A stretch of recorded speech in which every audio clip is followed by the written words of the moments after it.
ভালোবাসা, মনের মানুষ আর তাকে না পাওয়া, এই তিনটে জিনিস যে অনুভব করেছে সে হচ্ছে পৃথিবীর সবচেয়ে লাকি এবং সবচেয়ে আশ্চর্য মানুষ।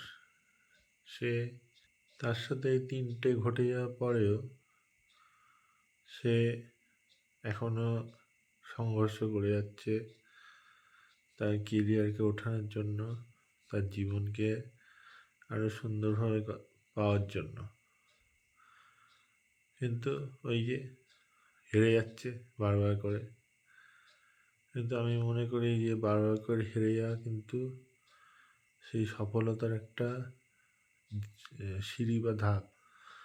যতবার তুমি হারবে ততবার কিন্তু তোমার সেই সিঁড়িটা আরও মজবুত হবে।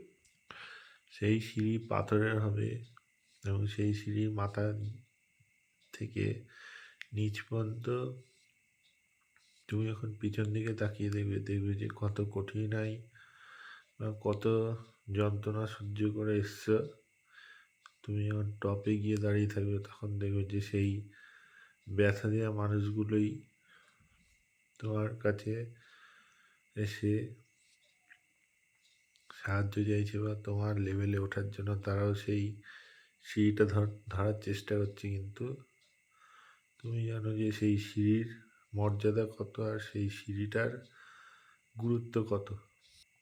তাই হয়তো সেই সিঁড়িটাকে তুমি অন্য কারো হাতে নাও দিতে পারো, সেটা নিজের হাতেই রেখে দেওয়া হচ্ছে আমার মনে হয় সবচেয়ে ভালো এবং সবচেয়ে মানে সবচেয়ে সহজ কাজ, যেটা জন্য তুমি এত সফলতা পেয়েছো সেটাকে সবসময় নিজের কাছে রাখাই সবচেয়ে ভালো এবং সবচেয়ে আনন্দময় আনন্দকর মুহূর্তের মতো একটা বিশেষ অনুভূতি। মানুষ বড় আশ্চর্য জিনিস, আশ্চর্য জীব, যে মানে অ্যাটিটিউডও আছে, মমতাও আছে, আবার জলের মতো সেই পাত্রে রেখে দিলে সেই মতো মিশে যাওয়ার ক্ষমতাও আছে। আর যাদের মধ্যে এই ক্ষমতা নেই তাদের মানুষের পর্যায়ে না ফেলাই ভালো। আর হচ্ছে যে বিশ্বাসঘাতক বা যে তোমার জীবনে সেই চরম আঘাতটা দেবে, সেটা হচ্ছে তোমার সামনে বসে থাকা সেই ভালোবেসে থাকা মানুষটাই, যাকে তুমি একদিন বিশ্বাস করে তোমার অনেক কিছু এবং অনেক গোপন জিনিস তাকে বলেছিলে। এবং একদিন দেখা যাবে যে সেই হচ্ছে তোমার সেই গোপনীয়তা এবং সেই জিনিসটাকে নিয়ে ফনা তুলে ছোবল মেরে তোমার জীবনের অর্ধেক জিনিস অর্ধেক টাইমই হচ্ছে নষ্ট করে দিয়েছে। তখন তোমার মনের মানুষকে খুঁজবে, না মানুষকে খুঁজবে, না ভালোবাসাকে খুঁজবে, না সেই হেরে যাওয়ার সিঁড়ির নিচের থেকে আমার উপরে ওঠার জন্য চেষ্টা করবে। নিজের মন বা নিজের মেন্টালিটি যখন সম্পূর্ণরূপে ভেঙে যায়, একজন ভাবতে থাকে যে আমি হেরেই গেছি, সেই মুহূর্তে কিন্তু তার সেই উপরে ওঠার সিঁড়িটা খোলে। কিন্তু সে তার সামনের মানুষ যখন তার সাথে বিশ্বাসঘাতকতা করে তখন সে আর সেই সিঁড়ি ঠিকই খোলে, কিন্তু সে আর সেই উঠতে যায় না। কেননা সে রিয়েলিটি বুঝে গেছে যে যতই উপরে যাবো এরকম হাজারটা মানুষের সাথে আমার দেখা হবে এবং তারা বিশ্বাস করলে আমাকে এরকম পরিস্থিতির সম্মুখীন হতে হবে। তাই তো হয় কেউ বলেছিল যে মানুষকে মানুষ তৈরি করার জন্য অনেক কাজ করতে হয়, অনেক কাঠখড় পোড়াতে হয়, কিন্তু পশুকে পশু তৈরি করার জন্য কোনো কাঠখড় পোড়াতে হয় না। তাদের জন্মগত স্বভাবই তারা হচ্ছে পশু। যেমন বাঘ জন্মানোর 6 মাস পর্যন্ত সে তার মায়ের কাছে থাকে এবং তাকে প্রোটেকশন দেয়। তবে 6 মাস হয়ে গেলে সে নিজের ক্ষমতা বা নিজের যে কনফিডেন্স সেই নিয়ে সে জঙ্গলে ঘুরে বেড়াতে থাকে এবং একদিন সে সেই জঙ্গলের রাজা হতে পারে না, কিন্তু জঙ্গলের একটা আধিপত্য বা একটা সন্ত্রাস সৃষ্টি করে রাখে সবার মধ্যে। কিন্তু 6 মাস আগেই যে মায়ের কোলে মুখ লুকিয়ে ভয়ে থরথর করে কাঁপত, সে এখন সেই মানে নিজের উপর কনফিডেন্স রেখে এবং নিজের বিশ্বাসের উপর মর্যাদা রেখে সে এখন জঙ্গলে একা ঘুরে বেরিয়েছে। তখন কিন্তু তার পাশে আর সেই বিশ্বাসঘাতকতার মতো কেউ ছিল না বা কেউ থাকেনি। তাকে যা করতে হয়েছে নিয়ে গিয়ে করতে হয়েছে। তাই সে জঙ্গলে বাঘ হয়ে এবং সবচেয়ে শক্তিশালী হয়ে সে ফিরে এসছে। কিন্তু যখন সেই বাঘটাকে একটা খাঁচার মধ্যে বন্দি করে তাকে চাবুক দিয়ে বাড়ি মারতে মারতে যখন তার মেন্টালিটিটাকে বা তার সাথে সেই বিশ্বাসঘাতকতা করা হয়, তখন যদি তাকে সেই জঙ্গলেও ছেড়ে দেয়, সে তখন সেই জঙ্গলকে ভয় পাবে এবং সে জঙ্গল থেকে আবার সেই খাঁচায় ফিরে আসতে যাবে। খাঁচাই তখন তার কাছে কমফোর্টেবল হয়ে গেছে। সেই কমফোর্ট জোন থেকে সে কিন্তু আর কোনোদিনও বেরোতে পারবে না। এরকম আমাদেরও জীবনে একটা কমফোর্ট জোন চলে আছে, যেখান থেকে আমরা হয়তো বেরোতে পারি না। যখন বেরোই তখন হচ্ছে আমাদের একদম শেষ পর্যায়ে শেষ মুহূর্ত। আমরা ফেলিয়ার হওয়া শুরু করতে থাকি এবং আমাদের সেই মনোবল বা আত্মবিশ্বাস কনফিডেন্স ছিল সেটা ধীরে ধীরে ভেঙে যেতে থাকে। কিন্তু আমি আবারও বলছি যে হেরে গেলেই তবেই কিন্তু সফলতা আসে। পৃথিবীতে যতক্ষণ না তুমি হাঁটছ ততক্ষণ পর্যন্ত কোনো সফলতাই তোমাকে ছুঁতে পারবে না। কোনো না কোনোভাবে তোমাকে পৃথিবীতে হাঁটতেই হবে এবং তোমাকে মাথা নত করতেই হবে কোনো না কোনো কিছুর জন্য। যতক্ষণ না তুমি সেই মাথা নত করছো ততক্ষণ পর্যন্ত তোমার উন্নতি বা তোমার যে অগ্রসর সেটা কোনোদিনও সম্ভব হবে না। আর তুমি যেদিন মাথা নত করে দেবে এবং নিজের মাইন্ডকে রিল্যাক্স করে বলবে যে আমি হেরে গিয়েছি এবং আমি আগামী দিন আরও বেটার পজিশনে যেতে চাই, দেখবি যে এমনি একটা আলাদাই একটা এনার্জি শরীর দিয়ে ফ্লো হতে থাকবে এবং আলাদাই তার একটা ভাবনা চিন্তা বা ভাবধারা চলে আসবে মস্তিষ্কে। এবং তখন তুমি সমাজকে দেখিয়ে দেবে যে তুমি সেই মোটর গাছের সুপ্ত অঙ্কুরিত বীজ ছিলে যা মাটির তলায় বহু বছর পড়েছিল। যখন বেরিয়ে এসছে তখন হচ্ছে সে ভয়ঙ্কর রূপ ধারণ করে বেরিয়ে এসছে।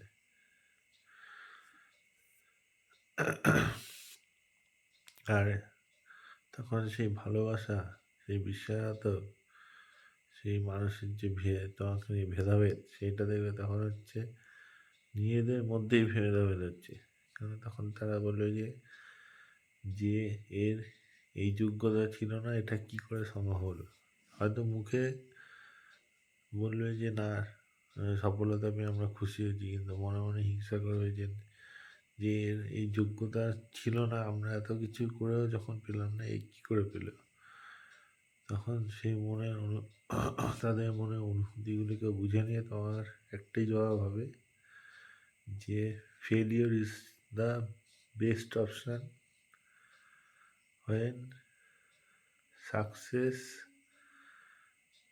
go away from your life।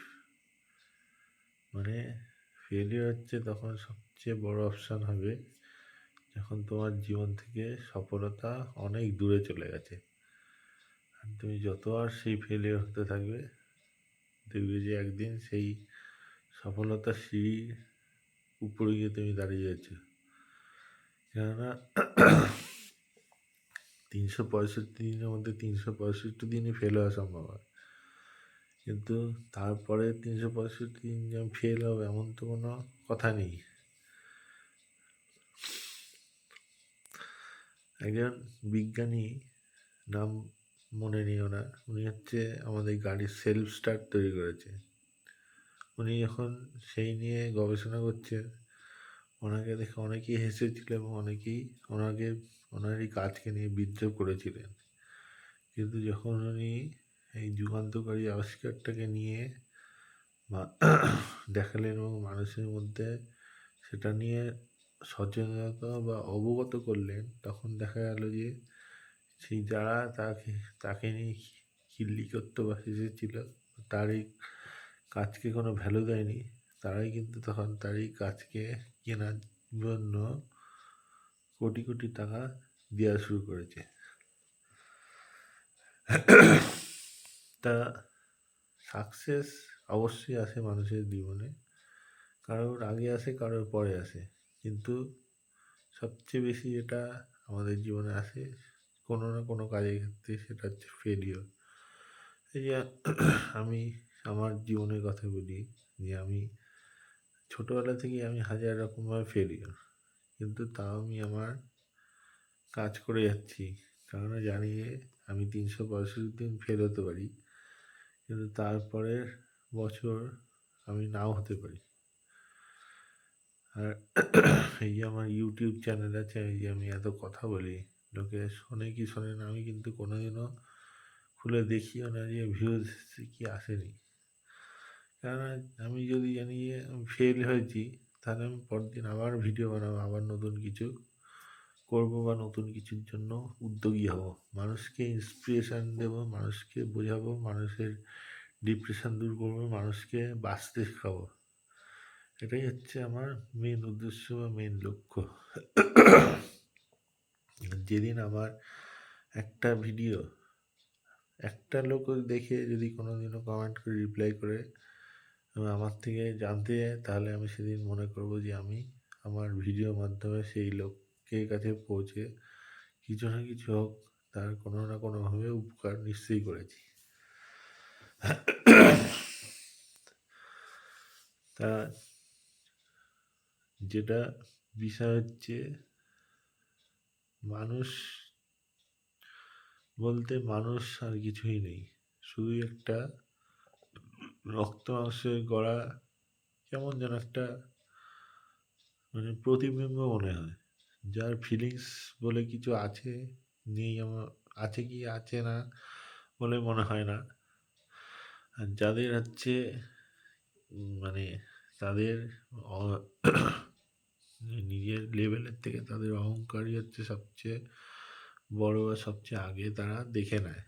এই ইগো বা অহংকার যে মানুষ কোনোদিনও ছাড়তে পারেনি, আর যে মানুষ হচ্ছে পৃথিবীতে সবাইকে মানুষ বলে মনে করতে পারেনি, তাদের জীবনে উন্নতি বলতে কিছুই হয়নি।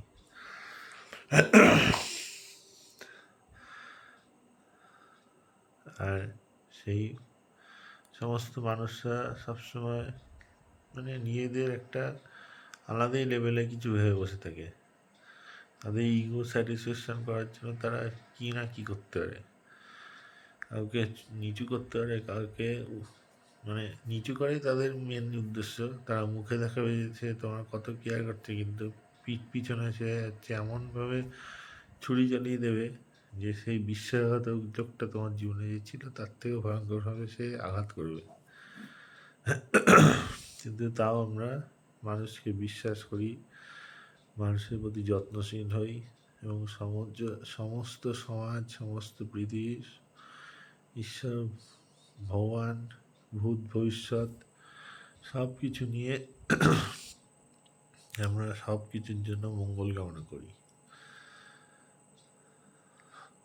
তা এটাই হচ্ছে বিষয়, যে মানুষকে মানুষ বলে বা মানুষ হতে গেলে কয়েক বছর সময় লেগে যায়, কিন্তু একজন পশুকে পশু হতে গেলে মাত্র 6 মাস লাগে। আর যে যত বেশি জিনিসটা নিয়ে বা সেই বিষয়টা নিয়ে ভয় পেয়ে যাবে, তার তত বেশি সেই জিনিসটার থেকে অনীহা বা সেই জিনিসটার প্রতি আগ্রহ কমে যাবে। আর সবশেষে বলি যে ভালোবাসা। অঞ্জন দত্ত বেলাবসকে ফোন করেছিলেন, উত্তর পেয়েছিলেন কিনা জানি না, তবে এখনও অনেক মানুষ সেই বেলাবসের ফোনের অপেক্ষায় তাদের রাত্রির 1টা-2টো পর্যন্ত জেগে থাকার অভ্যাস আছে। আর যার ফলে হচ্ছে এই সমাজের মানে যাদের আমরা চোর বলি, চুরি করতে আসে, তারা কিন্তু বাড়িতে ঢুকে আর কোনো তাদের কাজকে মানে সফলভাবে তারা কাজ করতে পারছে না। তার জন্য তারা মাঝে মাঝে এই সমস্ত রাত্রির জেগে থাকা বাবুসোনাদের খুবই অভিশাপ বা খুবই গালাগাল করে। যদি বা এই চুরি করা জিনিসটা খুবই খারাপ, আমি এটা হাস্যরসের জন্য বললাম। অ্যাকচুয়ালি অঞ্জন দত্ত বেনারসকে ফোন করে তার ভালোবাসা মনের কথা বলেছিল। আমাদের উচিত, মানে প্রত্যেকটা ছেলে বা প্রত্যেকটা মেয়ের উচিত যে তাদের ভালোবাসার মানুষকে একটাবার সামনাসামনি দাঁড়িয়ে তার উত্তর বা তার মানে তাকে তার মনের কথা বলে দেওয়ার উচিত। হয়তো রিয়েকশান আসবে, কিন্তু ভয় পেলে চলবে না। এটাই হচ্ছে আমাদের জীবনের প্রথম শিক্ষা বা প্রথম ফেলিয়ার হিসাবে গণ্য করা যায়, যে আমরা কাউকে প্রপোজাল দিয়েছিলাম এবং সেখান থেকে না হয়ে এসেছি। কিছু ক্ষেত্রে ব্যতিক্রম হয়, কিন্তু এই নাটা শুনে কিন্তু সেদিন থেকে নিজের কাজকর্ম, নিজের চলাফেরা, নিজের সব কিছু পরিবর্তন করতে হবে। পরিবর্তন করে এমন একটা পর্যায়ে নিয়ে যেতে হবে যেখানে গিয়ে সেই তখন রিগ্রেট করবে যে না, সেদিন কেন তাকে আমি না বলেছিলাম। এই মুহূর্ত বা এই জ্বলানোটা তোমার মধ্যে থাকতে হবে এবং তোমাকে এই জিনিসটা আয়ত্ত করতে হবে। আর আর বাকি যে সমস্ত মানে যাদের বিরহ প্রেম সব কিছু ঊর্ধ্বে গিয়ে তারা এখন সন্ন্যাস নেওয়ার প্ল্যান করছেন, তাদের জন্য বলি যে সন্ন্যাস কিন্তু সহজ উপায় না। 2 দিন গেলাম, 3 দিন মানুষকে ভুলভাল বলে, মানুষের ঠকিয়ে, বা 4 দিন ভাল লাগছে না বাড়ি চলে আসলাম, এমন কিছু নয়। কিন্তু সন্ন্যাস হচ্ছে সেই জিনিস যে এই পৃথিবীর সমস্ত মায়াকে ত্যাগ করে দিয়ে তোমাকে তার পেছনে যেতে হবে, যার অস্তিত্ব এখনও কিন্তু আমরা বিশ্বাস করি, কিন্তু ফিজিক্যালভাবে তার অস্তিত্ব আছে কিনা সেটা এখনও কোনো কেউ বা কোনো বিশ্ব ব্রহ্মাণ্ডের কোনো জায়গায় সেটা কিন্তু প্রমাণিত হয়নি। আমাদের পুরাণ বা বেদ, এইগুলোতে আমাদের অ্যানশিয়েন্ট বা আমাদের যে সনাতনী ধর্ম, তাদের কাজকর্ম সম্পর্কে লেখা আছে, কিন্তু সেটাও যে মানে সেটা মানে আমি বলছি না যে সেটা খারাপ বিষয়, মানে সেটা সেটা পড়ে যে আমরা অনেক কিছু শিখছি বা অনেক কিছু জানছি, সেটা কিন্তু আমরা আমাদের বাহ্যিক জীবন বা আমাদের ব্যবহারিক জীবনে সেটা আমরা কিন্তু ব্যবহার করি না। আমার মূল বক্তব্য হচ্ছে যে আমরা যে জিনিসটা ফিজিক্যাল স্বরূপ খুঁজি, সেই জিনিসটা আমাদের কাছে ফিজিক্যাল স্বরূপে নাও থাকতে পারে, সেটা আমাদের কাছে অন্য কোনো রূপে রয়েছে। ভগবান তো বলেই যে সে হচ্ছে 1000 রূপে 1000 রকমভাবে আমাদের কাছে পৌঁছায়। আর তার পৃথিবীতে প্রত্যেকটা জিনিসের মধ্যে তার প্রাণ আছে। আমি এই যে ফোনে কথা বলছি, এরও একটা প্রাণ আছে। যা কীরকম করে, এই ব্যাটারি যতক্ষণ আয়ু আছে এটা ততক্ষণই এর প্রাণ। যদি 1 ঘন্টার ব্যাটারিতে ফোনটা চলে, তাহলে আয়ু 1 ঘন্টা। আবার নতুন করে আমি রিচার্জে দেবো, আবার তাহলে তার পুনরায় জন্ম হচ্ছে, আবার স্কিন খুলছে, মানে সে আবার কাজের জন্য প্রস্তুত। চার্জ সম্পূর্ণ হয়ে গেল, মানে তার জীবন সম্পূর্ণ হয়ে গেল, সে হচ্ছে ফুল দমে তার কাজ শুরু করে দিল। চার্জ আস্তে আস্তে শেষ হতে থাকছে, মানে হচ্ছে তার জীবনের একটা করে অধ্যায় সে পেরিয়েছে। এখন যখন 2% বা 1% আমাদের ব্যাটারি চার্জ বা ব্যাটারির লেভেল দেখায়, তখন বুঝে নিতে হবে যে আমাদের জীবনের সেই সমস্ত শেষ পর্যায়ে চলে এসছে, যেখান থেকে ফেরার আর কোনো পথ নেই। আর 1% আসলে তখন হচ্ছে আমরা শেষ নিঃশ্বাসে সেই পর্যায়ে পৌঁছে থাকি, যেখান থেকে আর আর এক ফোঁটাও, মানে তখন আমাদের মনে হয় যে আর একটুখানি থাকলে ভালো হতো, আর একটুখানি বাঁচলে আমার মনে হতো যে আমি এই করতে পারতাম সে, কিন্তু তখন কোনো কিছুই আর করা সম্ভব নয়। জনি লিভার একটা বক্তব্য বলেছিলেন যে কিসের এত অহংকার, যখন বেডে শুয়ে থাকবে তখন মুখ থেকে কোনো আওয়াজই বেরোবে না, শুধু চোখ দিয়ে তাকিয়ে তাকিয়ে দেখতে হবে, তাহলে আমরা কিসের এত অহংকার করি। তো যাই হোক, এটাই হচ্ছে বক্তব্য যে আমরা মানুষ হয়েছি ঠিকই, কিন্তু আমরা মানুষ হতে পারি না। তাই মানুষ হওয়ার জন্য আমার পড়াশোনা করতে হবে, মানুষ হওয়ার জন্য পড়াশোনা করতে হবে, পড়াশোনার জন্য মানুষ হতে হবে না। আর যদি যদি কেউ মানুষ হতে না পারে, তাহলে তাদের উচিত রাস্তায় যে সমস্ত পশু পাখি প্রাণীরা আছে, তারা তাদের মা বাবার থেকে কী শিক্ষা পায় এবং তারা কীভাবে তাদের জীবনযাপন চর্চা বা পরিচালনা করছে, সেটা দেখা উচিত। আজ এই পর্যন্তই থাকলো, আমার আরেকদিন নতুন বিষয় নতুন কিছু নিয়ে কথা হবে।